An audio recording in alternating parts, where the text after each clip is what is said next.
Well, good evening, everybody, and welcome to another session on the Beezone on the educational series on the teaching of Adidas Amraj, the great Avataric sage. And tonight in the studio, Frank Marrero, Click, and Ed Reether Clack of the Beezone would like to just talk about the sacred theater, because a lot of people don't understand a lot of the components of theater, which has a reference to the Aletheon and Eleutherios and the Orphic theaters and what is Orphism? What is Orphism? And, right, all these things. And I have to confess to you and to everybody listening that I am completely ignorant on theater and drama and history. So I'm going to be talking to Frank about the origins of Western theater, but theater and so. Well, it's a big subject. It is a big subject. Well, first of all, let me say that in 1988, I told Beloved about some research that he had kind of directed me toward. What I did is I took the name Eleutherios. You took that. I mean, you know, I had the idea based on his moving me, as it were, to take that name, Eleutherios. We didn't know much about it. And so I took that name and I went through... now, was he talking about Eleutherios? Well, he had just come out with a book, okay, a few years before. Right. And he had spoken with me, as in retrospect, a great deal about the Greeks. And so it kind of all bubbled together so that I took that name, Eleutherios, and I went to UC Berkeley and to their classics department, libraries, and... now, did that resonate with you in any way? It was just that you were doing service. There's a deep resonance already there, and he had kind of nudged me along, and I picked the bait. And so I took that name, Eleutherios, and I went through, I just took that book. I didn't know what I was doing. And so I would just find a book, pull a book off the shelves, and look in the index. If it had the name Eleutherios, put it aside. And just so then I would go through those books and find out where it was referenced, Eleutherios. So I used that as my talisman key, secret key. And so then I just collected dozens and dozens of books out of hundreds and hundreds that referenced Eleutherios. And I noticed there was what it was mainly associated with was theater, because the Orphic story of Dionysus is told in 4 parts. Zagreus, when he was a baby and got torn apart, mythic things we're not going to get into today, but his mythological, after his birth, he was mythically torn apart, and the word Zagreus literally means torn apart. So when you feel torn apart from others, from even yourself, from the world, that is the seed form of the God. You feel torn apart. That's part of a divinity. It's the early part of God, the God of celebration, the God of ecstasy. So that actual feeling of torn apart is both obviously painful, but it also contains a seed. Then the myth goes that he's reconstructed, and he lives in this mountainside Nysa, where he's bathed in blessings. Gods and goddesses feed him, and muses amuse him, and he's fed nectars, and he grows, but he's changed into a goat at this point to hide him from Hera, who had him torn apart. So he's disguised as a goat. And then at that time he's known as Dendrite. Now, Dendrite means tree. And coincidentally enough, the nerve endings are dendrites, because they look like a tree. And so he grows and grows until his enjoyment is completely full. But he's still a separative goat. And then Zeus's mother, Rhea, the goddess of flow, Rhea means flow, like rheostat and diarrhea, flow, the divine flow, comes upon him and initiates him into the secret women's mysteries. What are the women's mysteries? They are the mysteries of submission and sacrifice. So, as Master Da says, sacrifice is the bridge from pleasure to ecstasy, enlightenment of the whole body. So Then he's that by the woman's mysteries, by sacrifice, by flow, he's changed into the god of Nysa, Dionysus.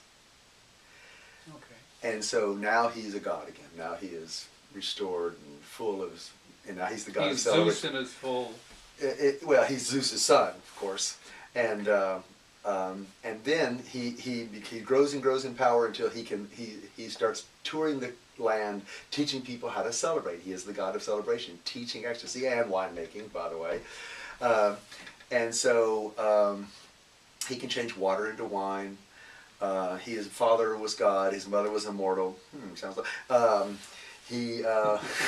His primary celebrations are just after the winter solstice and just around the spring equinox. And Getting a pattern here. there's a pattern here that the Christians blatantly took over because he was the most favorite god in the ancient world. So as he's touring and he's teaching people ecstasy, he starts liberating people, and thus he's called Eleutherios. Yes, he's taught Eleutherios. The word Eleutherios means liberation or liberator. In modern Greek, if you say I'm free, you say Eleuthera in modern Greek. So, so he is the liberator. So he goes from torn apart to pleasure to ecstasy to liberator. Zagreus, Dendrite, Dionysus, Eleutherios. When this goes on, people go, oh, we should celebrate this. And so they started telling the story, acting it out with song and chants and celebrations and wine. And then they would do this ceremony where they would, in 542 BCE, Onomonokritos, the spiritual vizier, as it were, of Pisistratus, had the curved hillside under the Parthenon marbled, and that is the origin of theater in the Western world. For what purpose? To tell the story of Zagreus, Dendrite, Dionysus, Eleutherios. It is the process that each of us goes through. We feel torn apart. We grow from that, or liberated from that by the word of a divine messenger, and you start growing in enjoyment. You grow and grow and grow in ordinary enjoyment until until the secret woman's mysteries, until you can bridge via sacrifice from pleasure to ecstasy. And then that continues until liberation. So it is the story is an esoteric symbol. This is what I told the Master. Part of the story was that one of the ceremonies is a priest would sneak into the temple, and he would take a little icon of Dionysus, named only Eleutherios. The theater at the theater, it was only named Eleutherios. And he would take one of these little icons and he'd try to sneak out of the city, and he'd get just outside the Dippolon gates, the Duppel gates, and there the people would be hiding. And when he'd get out the gates, they'd jump out and capture him. And he would sing of his longing to go to the village of Eleuthera, where he could freely be, but the people would drag him back into the town, and they would celebrate, for the god was going to be with him for another year, and he would only sing of his longing to go to the place where he could freely be. And I told beloved Da that this is the ritual we still enact with him, that he was always singing to go into the place where he can freely be, and we're always capturing him. And so he said, you go study this. He told me specifically when I told him this. So I did. And so study the story of Eleutherios, the whole esoteric mystery schools of pre-Socrates, pre-Socratic ancient Hellas or ancient Greece. So that's what I set about to study for about 20 years. Learned Greek, blah blah blah. So using Eleutherios, the word Eleutherios was my key in to this whole. And that normally goes from the Greeks, but it's pre-Greek, or is it originate in? No, that's a Greek word. It's a Greek word. It's a Greek word. Now the story of Dionysus had Homeric mentions, not many, but it really came into being after Homer with the advent of Orphism. Now, Orpheus. There was probably, it was a spiritual name. Orpheus was a spiritual name. It would be, if you took on the name, if you were going to be a spiritual teacher, you might use the name Orpheus in pre-Homeric times, because he's mentioned in the Odyssey, in Homer. But there was probably as many as 7 actual people who took on that name. But but apparently the last of these was a magnificent spiritual teacher, master, known by an Orpheus. And this was not presumed to be mythical at all. And so his teachings are almost identical to the Upanishads in terms of the afterlife now became a place where you had to make choices, and there was a conscious afterlife. There was for the possibility of reincarnation. So all this was inherited at this time from the Upanishads in India. So Orphism is the mixture of Greek mythology, a spiritual master, and the wisdom of the Upanishads, the realism of the Upanishads, for which was created, they called it, this Orpheus was the first theologian. They don't mean it in the sense that we do with the Christians, theologian. It was theos, God, divinity, and logos, the study of, or the understanding of. So, and Orpheus was called theologoi number 1. So, now, prior to Orpheus, in the Homeric and prior times, was a mythological time. With Orpheus, that was called the rhapsodic or theological time. You have mythic poetry, rhapsodic theology, which led to prosaic philosophy. So Orphism is the theological bridge between Homeric poetry, way back poetics, and rational philosophy. So that's a big span. There's one thing they just talked about that was the most distinctive feature of Orphism, and that was what they called Telete. Now, Telete is rooted in our word teleology, or the study of fulfillment or wholeness, endness. If you go to Greece today and you go down a dead-end street, at the end it'll say telos, the end. But not the end as in the finality, the end is in the fullness, the fulfillment, teleology. So they said that Orpheus was distinct because when you were with Orpheus, there was a communicated, transmitted vibrance of the truth, which is the actual fulfillment of the way, which is unusual. Because they said that's what distinguished him from everybody else. You were with him, and there was a transmitted communication of the fulfillment of the way. Then you had to go practice it. So it was the way of truth instead of the way to truth. Now, that's unusual.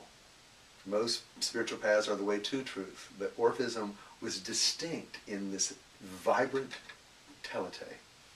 What Adida and others call transmission. There was the vibrant transmission. This was the distinguishing feature of Orpheus.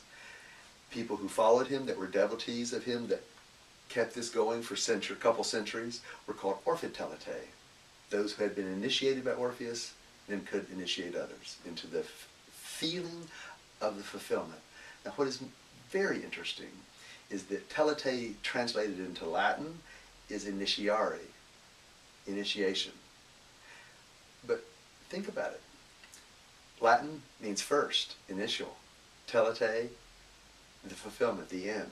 They are two aspects of a singularity. Mm-hmm. You are initiated into the way of truth, not the way to truth. That's why initiare and the beginning and the fulfillment are both can both be used to describe that singular. Big. That's a big span, but if you understand, Telete is initiation. That's a big confusion for a lot of. I mean, that's huge. It's very huge. This is why Orphism was so distinct. This is what they noted about it.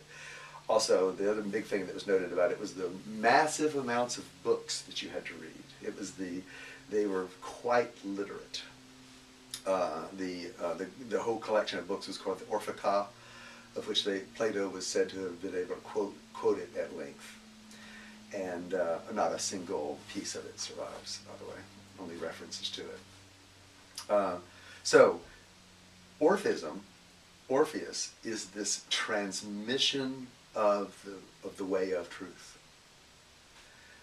And of course, Master Da calls his great theater pieces the Orpheum trilogy.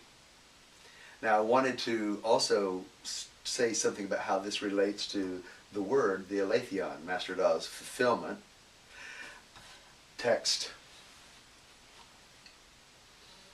To do that, I'm going to back up a little bit and talk about this transition from rhapsodic theology into prosaic philosophy.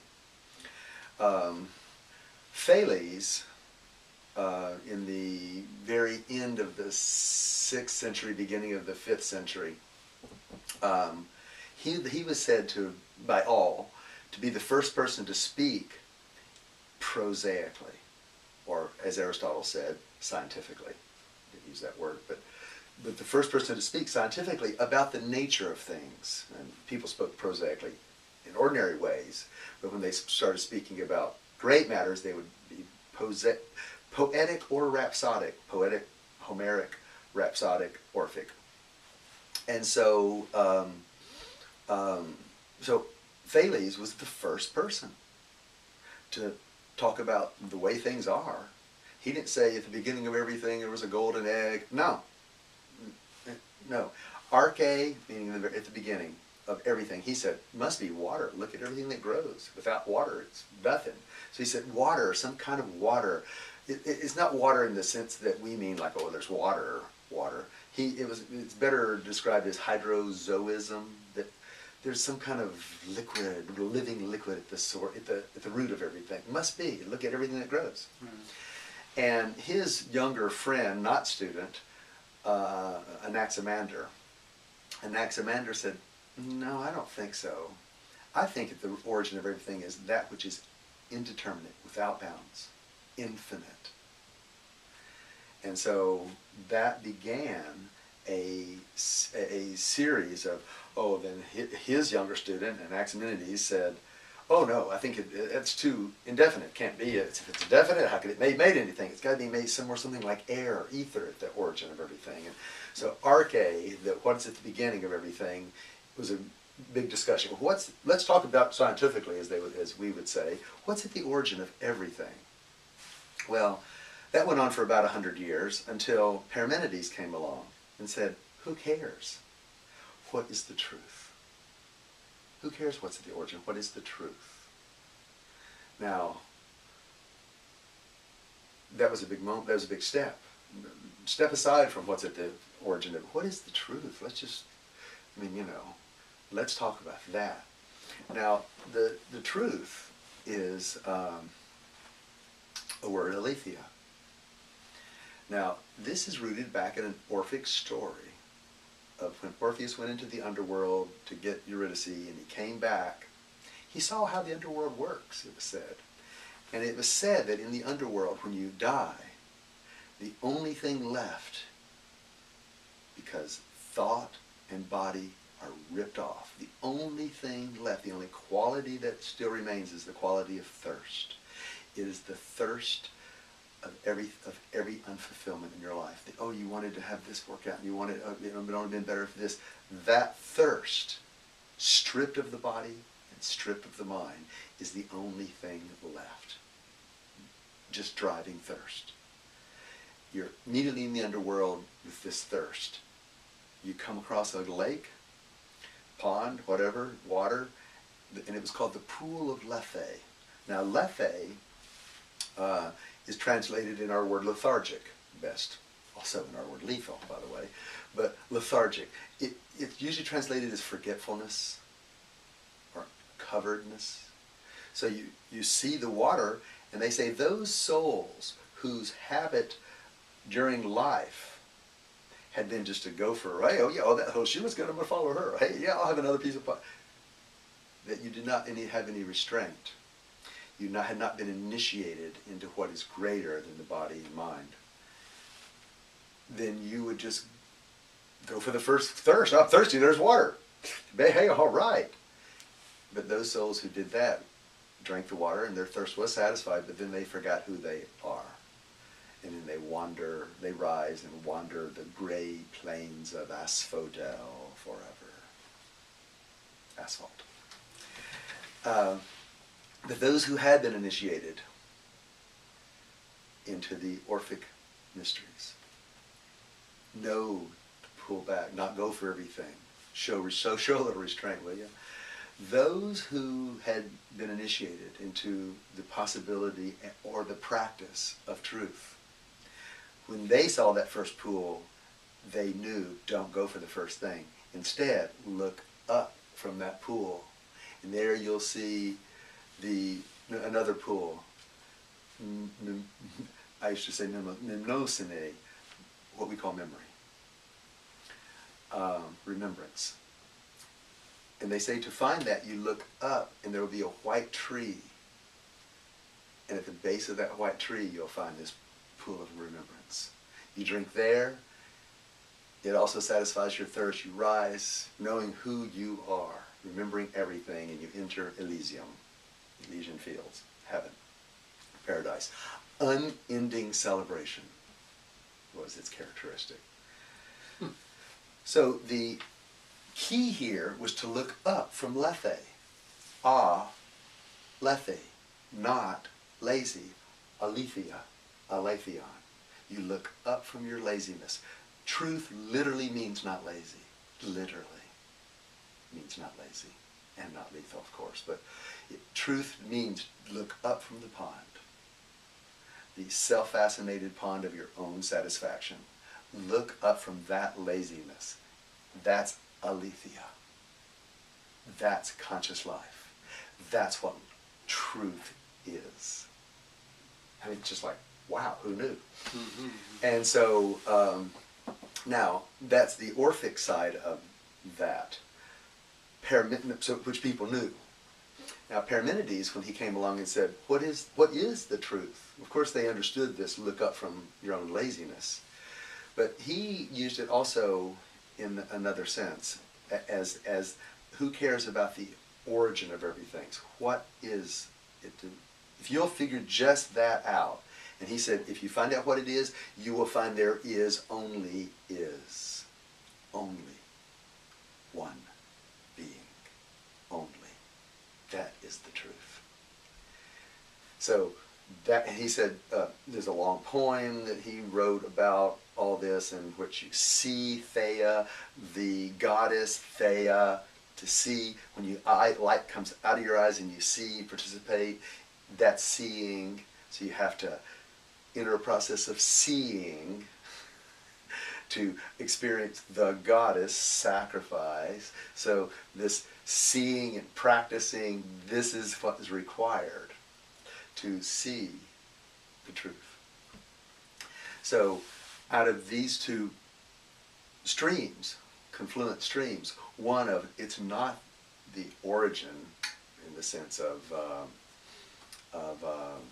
not the origin in the sense of, at the origin of all things, of course this came in later, centuries later, with his arche logos. In the beginning was the Word, which you've all heard in the Christian scripture.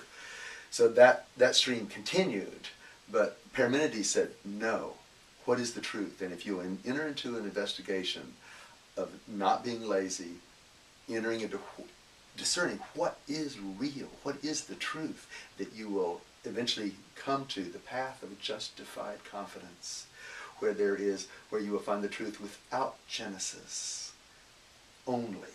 And he proposed there is not even any movement. There is only one being. Nothing is happening. Nothing ever will happen.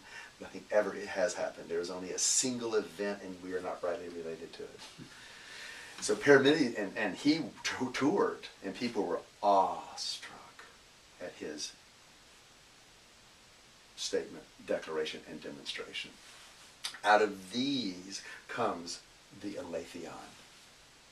Out of these two streams, both the philosophical and the Orphic, those two streams are confluent in the word, the Aletheon, which is the place of truth. So these are all to be noted by devotees of Adida who study the Aletheon. This is important to know. The history, the lineage of these two streams in the Aletheon.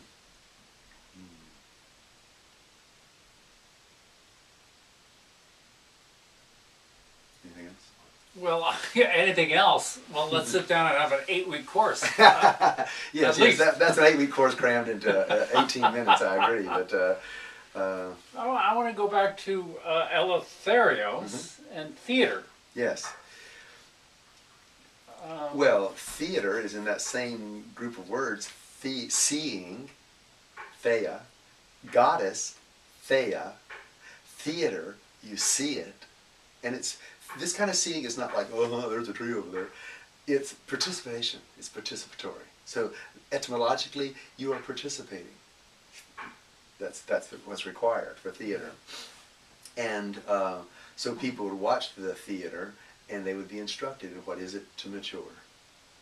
That they would be participating in. Yes, because it was a whole puja and ritual and all. So that all went on, of course, with the theater. And then for originally it was just that story, and then Aeschylus came along at the end of the 6th century and introduced choral, one other voice, and from there, next person came up to 2 voices, and then from there, it evolved what we call theater. Theater, anciently, was represented as, there was a goat, a satyr, which represented dendrite, and then there was a god. Theater is the transition from being a goat to being divine. That's what it is. So from pleasure to ecstasy. From pleasure to ecstasy.